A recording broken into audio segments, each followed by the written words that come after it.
Good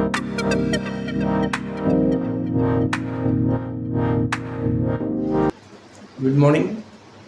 ఈరోజు మళ్ళీ mathematics tips చెప్తాను. లోగడ టేబుల్స్ ఎలా చేయాలి, మల్టిప్లికేషన్ ఎలా చేయాలి టిప్స్ ద్వారా. పిల్లలకు టిప్స్ ద్వారా గణితం కనుక నేర్పిస్తే ఆసక్తికరంగా ఉంటుంది. కాన్సెప్ట్ కూడా పిల్లల లోపల మంచిగా డెవలప్ చేస్తే అది చాలా చక్కగా ఉంటుంది. కాబట్టి టిప్స్ ద్వారా మ్యాథమెటిక్స్ నేర్పడం చాలా అవసరం. ఇవాళ టేబుల్స్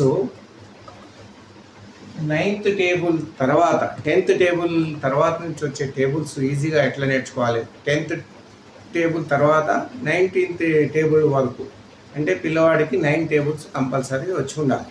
ఇప్పుడు 13వ టేబుల్ తీసుకోండి.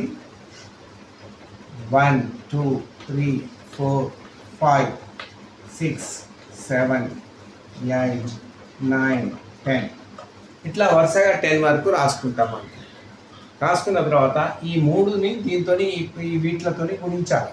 3 1 3, 3 2 6, 3 3 9, 3 4 12, 3 5 15, 3 6 18, 3 7 21, 3 8 24, 3 9 27, 3 10 30. ఇలా రాసుకున్న తర్వాత ఇప్పుడు చూడండి, ఈ 2 అంకెల సంఖ్యలు ఎక్కడ వరకు ఉన్నాయి అవి సేమ్ అట్లే రాసుకోవాలి. 26 39. ఈ 3 అంకెల సంఖ్యలు ఎప్పుడైతే వచ్చాయో అక్కడ చివర 2 రాసుకొని 4 1 5 52. 5 ఎట్లా ఉందో అట్లే రాసుకోవాలి. 5 1 6. ఇక్కడ 8 ఎట్లా ఉందో అట్లే రాసుకోవాలి. 6 1 7. ఇక్కడ చూడండి 1 ఎట్లా ఉందో అట్లే రాసుకోవాలి. 7 2 9. నెక్స్ట్ ఇక్కడ 4 ఎట్లుందో అట్లే రాసుకోవాలి. 8 2 15.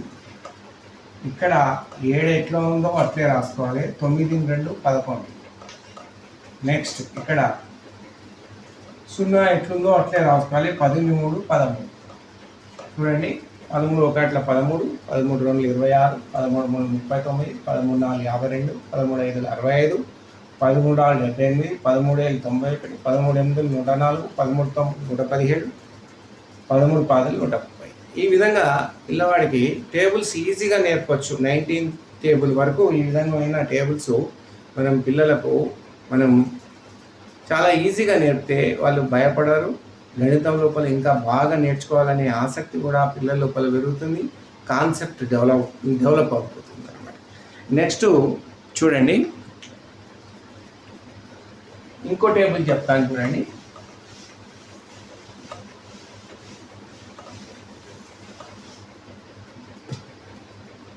ఇలా 16వ టేబుల్.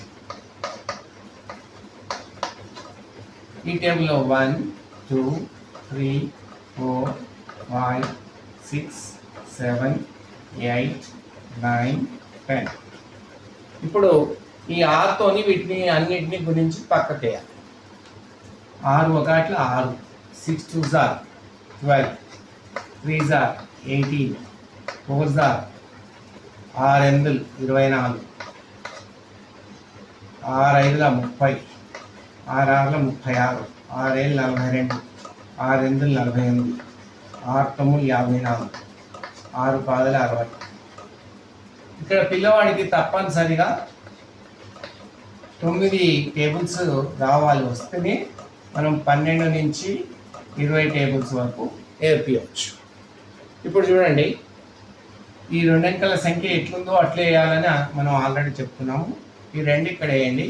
ఈ 2కు ఈ పక్కన ఉన్న 2 అంకెల సంఖ్యలను యాడ్ చేయాలి. 2 1 3 32, 8కి 8, 3 1 4 48, 4 4 4 4 4 2 6. నెక్స్ట్ 0కి 0, 5 3 8, 6కు 6, 6 3 9, 2కి 2, 7 4 11. నెక్స్ట్ 8కి 8, 6 8 4 12. నెక్స్ట్ 4కు 4, 9 5, 9 5 14. ఇక్కడ 0కు 0. ఇక్కడ ఎన్ని సంఖ్యలు ఉన్నాయి? 3 6 ఉంది కదా, ఇది 106 కదా. ఇక్కడ మనకి ఎంత 160 రావాలి. 160 రావాలంటే ఇక్కడ ఈ 160 1 6 వేసుకుంటే సరిపోతుంది 160. ఈ విధంగా మనకు 16th టేబుల్ కూడా మనం చేయవచ్చు పిల్లలకు. ఈ విధంగా 16th టేబుల్ కూడా మనం ఇట్లా 19th టేబుల్ వరకు పిల్లల లోపల ఈ కాన్సెప్ట్ డెవలప్ చేయవచ్చు. నెక్స్ట్ చూడండి, పిల్లల్లో సబ్ట్రాక్షన్ అంటే చాలా ఇబ్బంది పడుతుంటారు.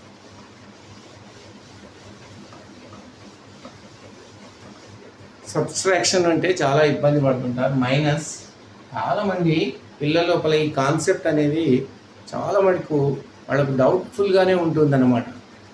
ఉదాహరణకు చూడండి, 37 మైనస్ 18. ఇది మామూలు పద్ధతిలో ఎలా చేస్తాం మనము?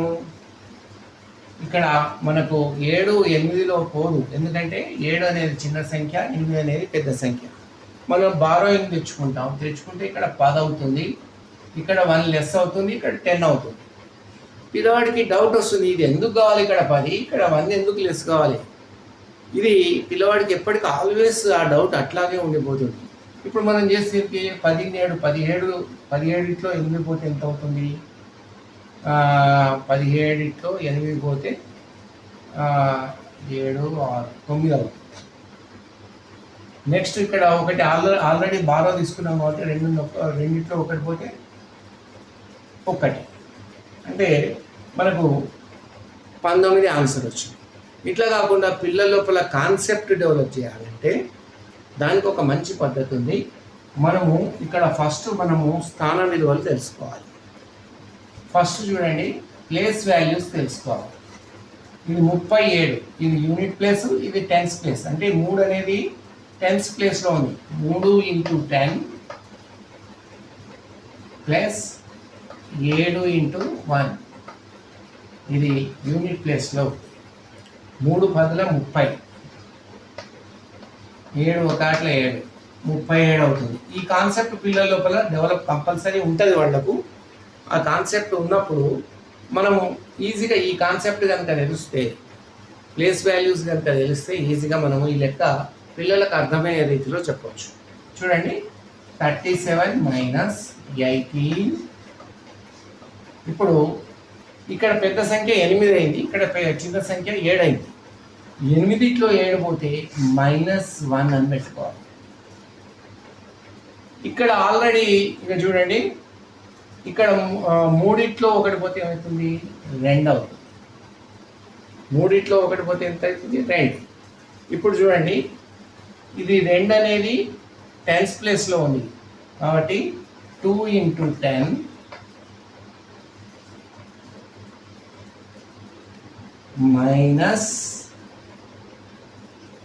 -1. ఈ -1 అనేది యూనిట్ ప్లేస్లో ఉంది కాబట్టి 20 - 1 = 90.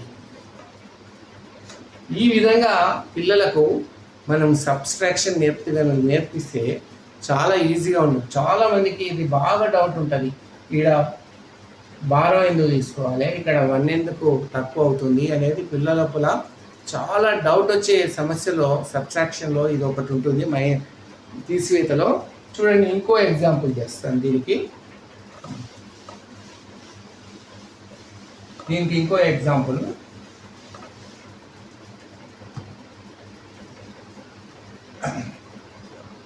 నలభై 27. ఇక్కడ కూడా చూడండి, 7 పెద్ద సంఖ్య, 5 చిన్న సంఖ్య కాబట్టి 7లోకి 5 తీసేయాలి. తీసేస్తే ఏమవుతుంది? -2. ఇక్కడ 4లోకి 2 తీసేయాలి, 2. ఇప్పుడు ఇది టెన్స్ ప్లేసు, ఇది యూనిట్ ప్లేస్. అంటే 2 × 10 -2 × 1 that equal to 20 - 2 that equal to 18.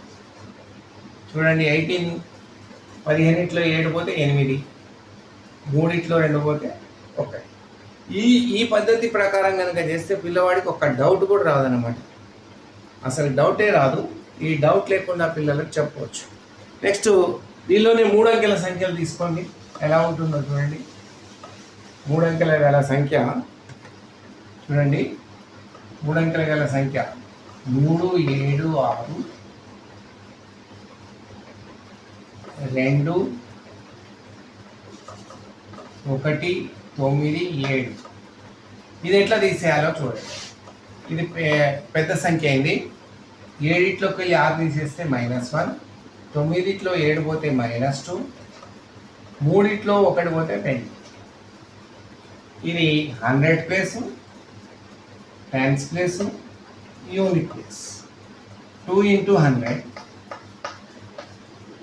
-2 × 10 -1. 200 -20 -1.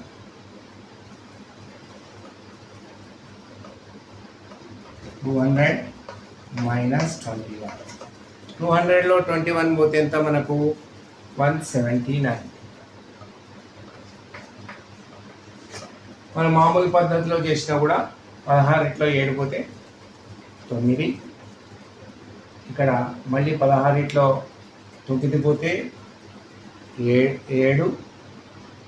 Next 2 1 పోతే 179. ఈ విధంగా మనం పిల్లలు ఏ సంఖ్యనైనా మనం చెప్పవచ్చు. కాకపోతే ఇక్కడ వాడికి ప్లేస్ వాల్యూ తెలుసుంటే ఆ ప్లేస్ వాల్యూతోని మైనస్ సైన్ ఉన్నాయని యాడ్ చేసుకొని ప్లస్ సైన్లోకి వెళ్ళి తీసేస్తే మనకు ఆన్సర్ వచ్చేస్తుంది. ఈ విధంగా పిల్లలకు మనం చాలా లాభదాయకంగా ఈజీ టిప్స్తోని టేబుల్స్ మనము చెప్పవచ్చు. అట్లే 100 వరకు కూడా టేబుల్స్ కూడా చెప్పవచ్చు. 100 వరకు ఉన్న టేబుల్స్ చూడండి. 12 × 7. ఇక్కడ 2 × 14. ఇక్కడ 1 మిగులుతుంది. 7కు 1కి 7 కలిపితే ఎంత అవుతుంది? 8. 84 ఆన్సర్. నెక్స్ట్ 18 6. ఇక్కడ చూడండి 8 6 54. 5 మనకు ఉంటుంది. 6కి 5 కలిపితే ఎంత? 11 114. అట్లాగే 19 × 7. 9 7 63. 6 మిగులుతుంది. 6కు 7 కలిపితే 3. మీరు ఇది చేసినా కూడా మీరు మామూలు పద్ధతి చేసినా ఇలా ఉంటుంది. అలాగే 22 × 6 ఉందనుకోండి. 2 6 12. 2 6 12. 1 మిగిలింది. ఇక్కడ 20 తర్వాత వచ్చే సంఖ్యలలో ఇక్కడ ఉన్న సంఖ్యను డబుల్ చేయాలి. అంటే 12 6కు డబల్ కలిపితే 12. 12 × 1 13. నెక్స్ట్ 27 × 5. చూడండి 7 5 35. 3. నెక్స్ట్ 5ను డబల్ చేయాలి. డబుల్ చేస్తే ఎంత అవుతుంది? 10. 10 × 3 11. ఈ విధంగా మనము 100 వరకు ఉన్న ఏ టేబుల్ అయినా చేయవచ్చు. ఈ విధంగా మనం పిల్లలకు టేబుల్స్ కూడా మనము పిల్లలు చెప్తే చాలా మరి ఇంట్రెస్ట్గా విని మ్యాథమెటిక్స్ క్లాసు బ్రహ్మాండంగా జరుగుతుంది. పిన్ డ్రాప్ సైలెన్స్తో జరుగుతుంది. ఆసక్తిగా ఉంటారు పిల్లలు. మరి ఇంట్రెస్ట్ చూపెడతారు. ఇంకా చెప్పండి సార్ అని అంటూ ఉంటారు. క్లాసులలో మరి మనకు ముఖ్యమైనది చతుర్విధ ప్రక్రియలు, కూడికలు, గుణకారాలు, తీసివేత, భాగారాలు. ఇవి కనుక వస్తే పిల్లల్లో గణితం అనేది భయం లేకుండా నేర్చుకునేందుకు చాలా అవకాశం ఉంటుంది. ముఖ్యంగా టీచర్లు వాళ్ళు చెప్పిన చాప్టర్లు కాన్సెప్ట్తో చెప్పేది ఉంటే పిల్లల లోపల మంచి ఇంట్రెస్ట్ పెరుగుతుంది. ఇంకోటి చెప్పే చాప్టరు ఇన్ ఫ్యూచర్లో ఏ విధంగా ఉపయోగపడుతుంది దాని యూటిలైజేషన్ కూడా చెప్పాలి. ఏది లేకుండా ఈక్వేషన్స్ ఇన్ఈక్వేషన్స్ చెప్పుకుంటూ ఈక్వేషన్స్ బోర్డు మీద వేసుకుంటూ చేయండి రా అని చేసుకుంటూ పోతే లాభం లేదు. నేను ఈ సబ్జెక్ట్ ఎందుకు నేర్చుకుంటున్నాను, ఇన్ ఫ్యూచర్లో నాకు ఎందుకు ఉపయోగపడుతుంది, సెట్ థియరీ కానీ, మ్యాట్రిసిస్ కానీ, లీనియర్ ప్రోగ్రామింగ్ కానీ, తర్వాత ఇంక ఏ సబ్జెక్ట్ అయినా కూడా ప్రాబబిలిటీ కానీ నీ నిత్య జీవితంలో ఇది ఏ విధంగా ఉపయోగపడుతుంది, ఎందుకు నేర్చుకుంటున్నావు, ఇది సిలబస్లో ఎందుకు ఈ చాప్టర్ పెట్టారనేది పిల్లవాళ్ళకి నేర్పాలి. ఇది నేర్చుకుంటున్నామంటే ఇన్ ఫ్యూచర్లో ఇది ఈ విధంగా ఉపయోగపడుతుందని పిల్లవాడికి చెప్తేనే కానీ అది అర్థమవుతుంది, ఆ కాన్సెప్ట్ డెవలప్ అవుతుంది, ఇంట్రెస్ట్గా క్లాస్ అవుతుంది, పిల్లలు తొందరగా గ్రాప్స్ చేయగలుగుతారు. కాబట్టి ఈ క్లాసు మీకు నచ్చిందని అనుకుంటున్నారు. నచ్చితే లైక్ చేయండి, షేర్ చేయండి, సబ్స్క్రైబ్ చేయండి. ధన్యవాదాలు.